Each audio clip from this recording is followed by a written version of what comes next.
Khairpur Nathan Shah Gozo खां आलेवाल ताईं ठहियल रोड उखड़ण लॻो। ॻोठाणनि जो कल्ब ठेकेदार ऐं इंजीनियर ख़िलाफ़ निटण उस में एहतजाजी मुज़ाहिरो ऐं धरणो कयो वियो।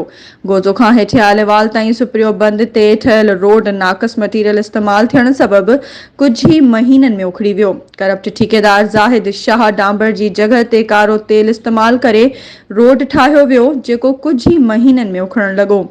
आसपास जे ॻोठाणनि रईस ईसा ख़ान चांडियो, सरदार अली चांडियो, अफ़ज़ल उर्फ़ हीरो, उस्तादुल्ला वारियो, उस्ताद शबीर वाढो ऐं ॿियनि सां ॻाल्हाईंदे चयो त सुप्रियो बंद सां ठहियल रोड सवे ॻोठनि खे ॻंढे थो, जेको ठहण खां पोइ कुझु ई महीननि में टुटण ऐं उखड़ण लॻो। हुननि चयो त हिन रोड ते रोड्स खाते जे इंजीनियर, एसटीओ ऐं लाॻापियल अमले जी बेध्यानी सबबि नाक़स मटीरियल इस्तेमाल कयो वियो, जंहिं सां ही रोड हर रोज़ उखड़ी रहियो आहे। हुन रोड ते हादसा थियण जा इम्कान वधी रहिया आहिनि। हुननि इहो बि चयो त सालनि खां वठी मोरियो तार न कयो वियो, जंहिं करे ॻोठाणनि खे अच वञ में ॾुखियाई थी रही आहे।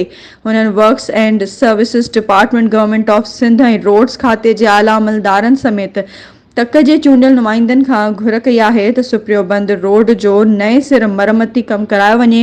ॿी सूरत में करप्ट ठेकेदार ऐं इंजीनियर ख़िलाफ़ सख़्त एहतजाज कयो वेंदो। Barkat Ali Chandio, Sindh express news, Khairpur Nathan Shah.